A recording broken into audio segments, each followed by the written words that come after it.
Namaskar, good morning. Thank you very much for your last views and likes. Today we will study about the other topics of this chapter, that are the concept of business, characteristics of business, objectives of business and how business is an economic activity. Business एक economic activity कैसे हम इसके बारे में पढ़ेंगे. Friends, आपने मेरे last videos को लाइक किया, मुझे बहुत अच्छा लगा. प्लीज़ ये वीडियो आप अपने फ्रेंड्स और स्टूडेंट्स के साथ शेयर कीजिएगा ताकि ये उनके लिए यूज़फुल हो पाए. एंड प्लीज़ मेरे वीडियो को आप इस वीडियो को लाइक करिएगा, सब्सक्राइब करिएगा, बेल आइकॉन को क्लिक करिएगा ताकि आपको मेरी लेटेस्ट वीडियो मिल पाए. I hope you will understand the topic. मैं इजी से इजी तरीके में आपको पढ़ाने की कोशिश करूँगी. So let's start. So we are starting from the concept and characteristic of business. So business is a human activity directed toward production or acquiring wealth through buying and selling of goods.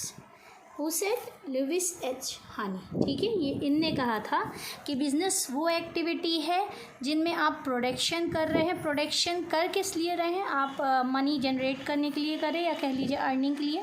इस activity में buying और selling होगी. तो ये हम अभी अपनी last video में हम बिज़नेस के बारे में ऑलरेडी डिस्कस कर चुके हैं.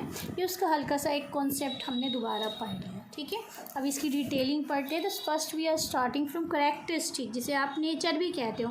अगर एग्ज़ाम पेपर में आपको लिख के रहा नेचर ऑफ बिज़नेस बताइए या कैरेक्टरिस्टिक ऑफ बिज़नेस बताइए, बोर्ड एग्जाम में अक्सर बच्चे कंफ्यूज होते हैं. ठीक है, so we should know that characteristic and nature are same thing. ठीक है, कहीं पे एडवांटेज या पॉजिटिव लिख के पॉजिटिव पॉइंट्स बताइए और tell the advantages of XYZ या बिज़नेस आगे के चैप्टर्स की बात कर रही हूँ मैं. तो ये दोनों ही चीज़ें सेम होती हैं. ठीक है, पॉजिटिव एडवांटेजेस सेम होती है, डिसएडवांटेज और नेगेटिव पॉइंट्स सेम कहलाते हैं. सेम उसी तरह कैरेक्टरिस्टिक और नेचर सेम थिंग होता है. ठीक है, तो here are 6 different characteristics of business. The first we are discussing, that is an economic activity. First you understand what is this. ठीक, an economic activity. In last video we have already discussed what is economic activity. Once again I am repeating it. Economic activity is that in which you are engaged in sales and exchange of goods for creation of wealth. ठीक है, economic activity वो activity होती है जिसमें आप production या sales कर रहे हो, व्यापार कर रहे हो, जिससे आप इनकम अर्न कर सको. ये अपन का पहला पॉइंट. ठीक, second, production of goods and services. ठीक, ये पॉइंट आप थोड़ा समझिए. प्रोडक्शन आप कब करते हो? जब आप कोई चीज़ सेल करना चाह रहे हो. ठीक है, यहाँ पे एक बिज़नेस वही कहलाएगा जब आप कुछ गुड्स बना रहे हो या अपनी सर्विसेज दे रहे हो. सर्विसेज लाइक डॉक्टर अपनी सर्विसेज दे रहा है. ठीक है, आपको मेडिकल एडवाइस दे रहा है. ठीक है, लॉयर आपको लीगल एडवाइस दे रहा है. ये सर्विसेज आ गई. गुड्स कहाँ आया? वॉचेस बन रही है, कंजम्पशन के आपके प्रोडक्ट्स बन रहे हैं. ठीक है, मेकअप, कॉस्मेटिक, ये सब गुड्स में आ गया. सो business is a production of goods and services. Third, अभी मैंने इसी से रिलेटेड थर्ड पॉइंट है. ठीक है, आपके फर्स्ट पॉइंट में मैंने बताया प्रोडक्शन वो होती है जहाँ पे आप गुड्स एंड सर्विसेज बनाए. तो किस लिए बना रहे हो? सेल्स. देखना, ये पॉइंट याद करने का तरीका, गुड्स सर्विसेज एंड सर्विसेज. ठीक है, तो सेकेंड पॉइंट से ही रिलेटेड अपना थर्ड पॉइंट आ गया. Now what is the third characteristic of business? Sales or exchange of goods and services for satisfaction of human needs. ठीक है, आपको सेल्स करनी है. ठीक है, किस चीज़ की? या एक्सचेंज करनी है, देना है, प्रोवाइड करना है गुड्स या सर्विसेज. किसके लिए? Human needs. ह्यूमन नीड्स कौन है? ये आपका ह्यूमन नीड्स, ये आपका कंज्यूमर होता है. ठीक है, मार्केट में जो आपके कंज्यूमर है, ठीक है, आपकी परचेजिंग कर रहे हैं, ठीक है, वो आपके कंज्यूमर आते हैं. ठीक, आपको sales and exchange goods and services के प्रोवाइड करनी है और आप ऐसा प्रोवाइड करो कि लोग उसे खरीदे. जब वो डेली में वो चीज़ें परचेज़ करेंगे तब तो बिज़नेस होगा. आज ख़रीद लिया, अच्छा नहीं आया, पसंद नहीं, मान लीजिए पेनी है, मुझे पसंद नहीं आ रहा है. ठीक है, अब मैं इसे नेक्स्ट टाइम नहीं खरीदूँगी, तो क्या इसका काम आगे बढ़ेगा? नहीं, प्रोडक्शन तो होएगा ही नहीं क्योंकि सेल नहीं हो रही है. ठीक, तो ये चीज़ आप समझिएगा. थर्ड पॉइंट ये हो गया अपना थर्ड पॉइंट. आप सेटिस्फाई करना चाहिए अपने कंज्यूमर. थर्ड आया डीलिंग इन गुड्स और सर्विसेज ऑन रेगुलर बेसिस। अब देखो थर्ड से कनेक्टेड अपना फोर्थ पॉइंट है। मैंने कहा ना, अगर हम ये पेन बना रहे हो, ये सेल नहीं हो रहा है तो इसका प्रोडक्शन नहीं होगा। ये सेल तब होगा जब कंज्यूमर खुश होगा, और कंज्यूमर खुश होगा तो आप रेगुलर बेसिस में काम करोगे। ठीक, dealing in goods and services on regular basis each and every day आपकी अकाउंट्स में, ठीक है, आपकी जो एंट्रीज कर रहे हो, लेजर बना रहे हो, ठीक, आपकी एंट्री में हर रोज़ सेल्स एंड परचेज की एंट्री होनी चाहिए। आपकी डीलिंग गुड्स एंड सर्विसेज में रेगुलर बेसिस में हो। यानी कि आज मन है तो आज बेच दिया, कल नहीं है नहीं किया। आज शॉप ओपन है, कल कोई मूड नहीं है तो शॉप ओपन नहीं की। रोज़ ओपन करना है आपको शॉप, रोज़ सेल्स करनी है। अगर आप प्रोडक्शन में हो तो रोज़ प्रोडक्शन करना, मैन्युफैक्चरिंग में हो तो आपको रोज़ मैन्युफैक्चरिंग करनी, यानी रेगुलर होना चाहिए थ्रू आउट प्रॉफिट अर्निंग।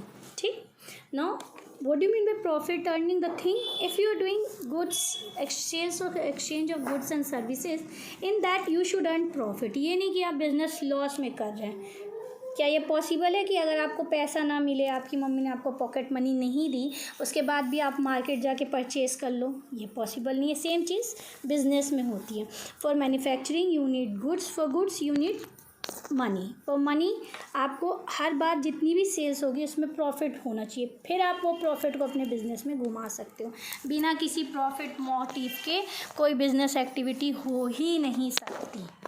ठीक, next, uncertainty of risk and return. ठीक है, many time it happens that when we are doing business there are certain factor from which we get risk, chances of getting risk. ठीक है, risk can be of market का भी एक circle होता है। ठीक है, रिसेशन, ऐसे पीरियड्स भी होते हैं जो अपन फेस करते हैं। उस टाइम हमारे पास रिस्क रहता है कि हमारा सेल होगा कि नहीं होगा। ठीक है, थर्ड, हो सकता है हमें रिटर्न ना मिले। हमने जितनी भी सेलिंग की है उसमें हमें उतना रिटर्न नहीं मिल रहा जितना हमने स्टार्टिंग में एक्सपेक्ट किया। ठीक है, रिटर्न क्या होता है? प्रॉफिट होता है। और रिस्क क्या होती है? रिस्क ये है कि हम जितना पैसा फंसा रहे हैं उतना हमारा इनकम वापस आ रहा है कि नहीं आ रहा है। ठीक है, ये चीज़ business as an economic activity. ठीक, profit motive first, second is creation of utility. So in creation of utility we have 3 types of utility, that is first form, second type, third place, and next is exchange of goods and services. अगर इनमें किसी में भी आपको doubt हो तो आप comments में प्लीज़ लिखिएगा, मैं आपको ये चीज़ें बहुत डिटेलिंग में बता दूंगी। वीडियो काफ़ी बड़ा हो जाता है इसलिए मैं ज़्यादा डिटेलिंग नहीं कर रही हूँ। Now next point is business as an economic. Next topic is business as an economic activity. Business as economic activity कैसे होती है? तो इसमें हमारा पहला पॉइंट है प्रॉफिट मोटिव, सेकेंड है अपना क्रिएशन ऑफ यूटिलिटी। इसमें आप 3 डिफरेंट इनके टाइप्स पढ़ेंगे। थर्ड आपका आता है exchange of goods and services. तो पहला आप पढ़ेंगे profit motive. What is profit motive? From the starting of chapter we are again and again discussing this topic. हम बार बार यही पढ़ रहे हैं that each and everything which is done in business that is done to earn profit. आप जो भी गतिविधियाँ, जो भी व्यापार बिजनेस में करते हो, आप मनी जनरेट करने के लिए कर रहे हो।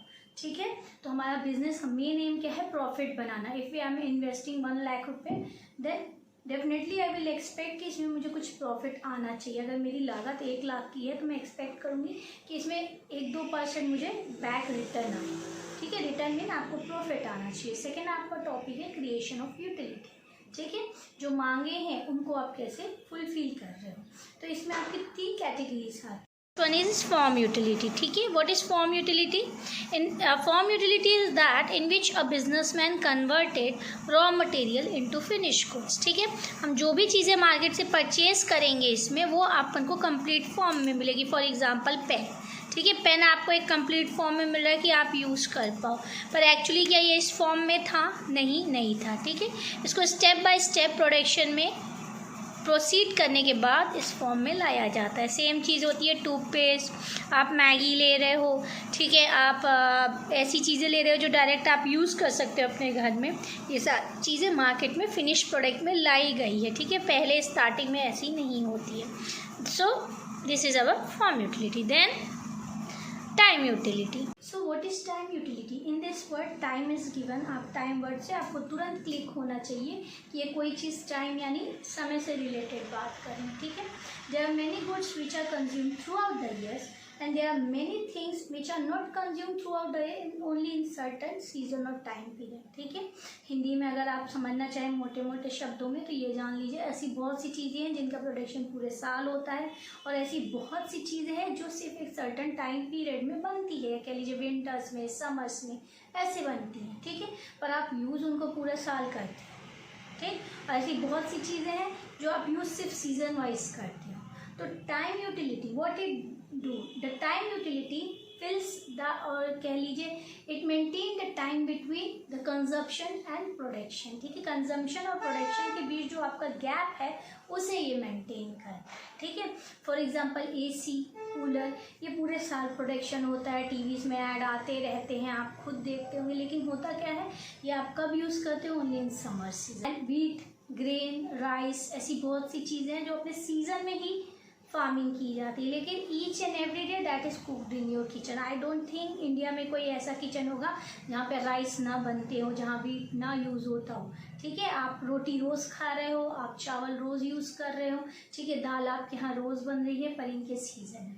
तो टाइम यूटिलिटी, ठीक है, जब आपको कंजम्पशन की ज़रूरत हो तब वो प्रोडक्शन आपके पास अवेलेबल हो, ठीक, ये हुआ आपका टाइम यूटिलिटी। थर्ड आपका आला है place utility. What is place utility?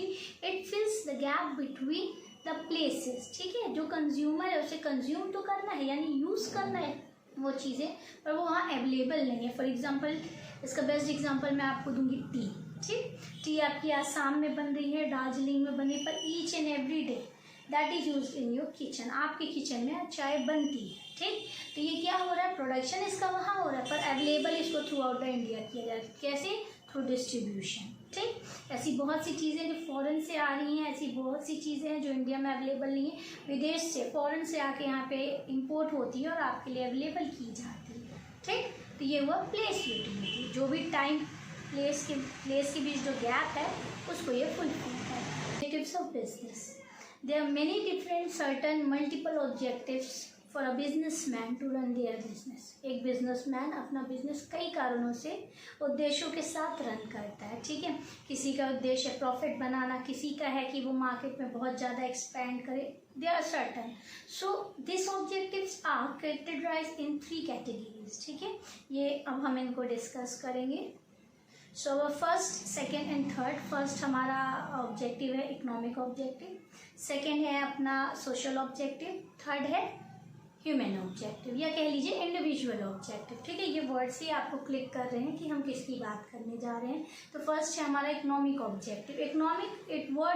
Economic word हम बहुत बार डिस्कस कर चुके हैं। इकोनॉमिक वर्ड आया तो आपको तुरंत क्लिक होना चाहिए, प्रॉफिट, मार्केट, सर्वाइवल, ठीक है, ये सारी चीज़ें आपको क्लिक होनी चाहिए। सो इकोनॉमिक ऑब्जेक्टिव क्या होता है? Economic objective for a businessman is that he should have profit. पहला तो आपका ऑब्जेक्टिव है कि आप प्रॉफिट बनाओ मार्केट में, ठीक है, हमारा पहला ऑब्जेक्टिव यही होता है। सेकेंड है कि हम सर्वाइव कर जाए, ठीक। अच्छा, अगर आप प्रॉफिट बनाओगे तो डेफिनेटली आप अर्न करोगे, अगर आप अर्न करोगे तो डेफिनेटली आप मार्केट में सर्वाइव भी करना चाहोगे, ठीक है। No one is running a business for 1 or 2 year, ठीक है। When you are expending too much, अगर आप बहुत ज़्यादा एक्सपेंस कर रहे हो या कह रहे हो इन्वेस्टमेंट कर लो, तो आप चाहोगे कि एटलीस्ट मेरा बिजनेस लॉन्ग रन में चले, ठीक है, कई सालों तक हम काम करें, ऑल ओवर इंडिया जाए, ऑल ओवर वर्ल्ड काम करें, ठीक है। इसके लिए क्या चाहिए? आपको एक अमाउंट चाहिए। When you are having profit, the amount of profit that you can rotate for your survival, ठीक है, आपके सर्वाइवल में ये पैसा आपके लिए काम करेगा। थर्ड होता है आपका एक्सपेंडेशन, ठीक है, या कह लीजिए आप कितना ज़्यादा डेवलप कर रहे हो अपने आप। आपने देखा होगा कई लोग क्या करते हैं, बिजनेस स्टार्ट करते हैं, first they are starting at their own city, आपने अपनी सिटी में स्टार्ट किया, फिर धीरे धीरे आपने वो बिज़नेस स्टेट वाइज स्टार्ट किया, फिर उसको आप एक्सपेंड करते चले गए इंडिया, फिर थ्रू आउट इंटरनेशनल, नेशनल से इंटरनेशनल हो जाता है, हमें पता भी नहीं चलता है, ठीक है। ये कैसे होता है?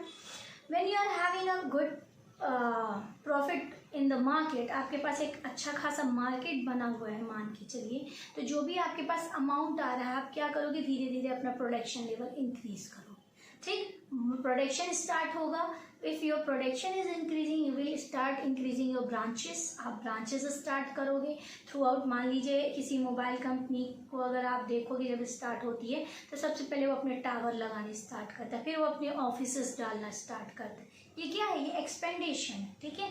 जब आप लोगों के रीच तक, when you will be reached to people, जब आप उन तक पहुंचोगे तभी तो वो आपको लेंगे। तो थर्ड आपका क्या है? एक्सपेंडेशन। ये है आपके इकोनॉमिक प्रॉफिट, ठीक। प्रॉफिट बनाना, मार्केट में सर्वाइव करना for long run, for 10 more than 10 और 10 ईयर्स कह लीजिए। थर्ड एक्सपेंडेशन, आप धीरे धीरे डेवलप भी होने चाहिए। ये नहीं कि सिर्फ प्रॉफिट बना रहे हैं, हम अपने आप में इम्प्रूव होते जाएं। Social and objective, social word से ही आपको पता चल रहा है, इट इज़ अबाउट समाज, ठीक है। सोशल मीन्स समाज, ऑब्जेक्टिव यानी उद्देश्य। सो एक बिजनेसमैन का दूसरा या कह लीजिए सेकेंड ऑब्जेक्टिव क्या होता है? सोसाइटी के लिए वर्क करना, ठीक है। If I am making a product, अगर मैं एक सोप बना रही हूँ या कोई ऐसा प्रोडक्ट बना रही हूँ जो आप यूज़ करें, डायरेक्ट खाने के लिए यूज़ हो रहा है, तो आपको ऐसा प्रोडक्ट बनाना है जो एक्चुअली लोग पसंद करें, ठीक है। The product should have quality of desired people, ठीक है। जो आपकी डिसायर है, जो लोग इच्छा कर रहे हैं। फॉर एग्जांपल, अगर मैं ओल्ड फैशन के क्लोथ्स बना के मार्केट में सेल करने को दूँ, क्या वो सेल होंगे? नहीं होंगे, ठीक है। You have to make the latest, आपको लेटेस्ट ड्रेसेस बना के मार्केट में अवेलेबल कराना है, क्योंकि लोग जो चाह रहे हैं आपको वही सेल करनी है, तभी आप प्रॉफिट बना पाओगे, ठीक है। प्लस आपको क्या करना है? अपने प्रोडक्ट की क्वालिटी मेंटेन करना है। It should not be harmful, it should be good quality. Third, वो आपका प्योर और रियल होना चाहिए। ऐसा नहीं कि आप डुप्लीकेट या कह लीजिए नकली टाइप के प्रोडक्ट दे रहे हो जो लोगों को हार्मफुल हो जाए, ठीक है। थर्ड, आपको कोई अनफेयर एक्टिविटीज़ नहीं करनी है, आपको अनफेयर ट्रेड नहीं करनी है। The things which government had band, government ने बंद कर रखे, ऐसे बहुत से स्पाइसेस, ऐसे बहुत से बिजनेस है जो गवर्नमेंट ने बैन कर रखे। तो अगर सरकार ने जो चीज़ें बैन की हैं वो आपको नहीं करना है। इलीगल एक्टिविटी नहीं करनी है, स्मगलिंग्स नहीं करनी है, ठीक है। आपको ऐसी कोई रूल्स ब्रेक नहीं करने हैं जो आपके स्टेट या कह लीजिए आपकी कंट्री में दिए गए हैं। जो कोड ऑफ कंडक्ट है वो आपको फॉलो करना है, ठीक है। ये आपके सारे सोशल ऑब्जेक्टिव्स में आ जाते हैं। थर्ड आपका आता है इंडिविजुअल ऑब्जेक्टिव। इंडिविजुअल कह लीजिए या आप कह लीजिए एक एम्प्लॉय के ऑब्जेक्टिव, ठीक है। जब एक बिजनेस रन होता है तो वहाँ पे एम्प्लॉयज़ भी होते हैं, ठीक है। आप एक चीज़ याद रखिएगा, या कह लीजिए ह्यूमन एक्टिविटी, अगर मैं कहीं काम करूँ तो मेरा पहला ऑब्जेक्टिव क्या होगा? इनकम, ठीक है। आपको इनकम होनी चाहिए। सेकेंड, आप अपने आप को क्या चाहते हो कि भैया जो बेसिक फैसिलिटीज़ है वो भी मुझे मिले, ठीक है। आपको मेडिकल फैसिलिटीज़ चाहिए, आपको इंश्योरेंस फैसिलिटीज़ चाहिए, आपको प्रॉपर वर्किंग कंडीशंस चाहिए, ठीक है। जब ये सारे डिज़ायर आपके फुलफिल होते हैं तो आप एक्सपेक्ट करते हो कि आपको ग्रोथ मिलनी चाहिए, ठीक है। किसी भी बिजनेस में आपके employees they will expect that they should have a complete growth in you. अगर उनको प्रमोशन नहीं देंगे, टाइम टाइम में रिम्यूनरेशंस नहीं देंगे, आप उनको डीए नहीं प्रोवाइड करेंगे, आप उनको पीएफ प्रोवाइड नहीं, तो definitely they will leave you, they will go and join some good organization where they will get this facilities, ठीक है। तो एक ह्यूमन नीड को भी बिजनेसमैन को फुलफिल करना पड़ता है। They have to see whether their employees are happy with them और नॉट, वो प्रॉपरली उन्हें ग्रोथ रेट मिल रही है कि नहीं, उस पोस्ट पोजिशन की जो सैलरी है। This topic concept and objectives, characteristics of business and how business is an economic activity, हमने ये चारों टॉपिक आज की वीडियो में कवर करने की कोशिश की है। आई होप आपको मेरे टॉपिक्स इजी से इजी वे में पढ़ाने के तरीका अच्छा लगा होगा। If you like my video please like करिएगा, सब्सक्राइब करिएगा और प्लीज़ इसे शेयर ज़रूर करिएगा ताकि दूसरे स्टूडेंट्स को हेल्प मिल पाए। Okay, in my next topic we will discuss about the classification of business, we will study about the commerce, we will study about the businesses. हम ये सारे टॉपिक्स को पढ़ के ये चैप्टर को नेक्स्ट वीडियो में कंप्लीट करेंगे।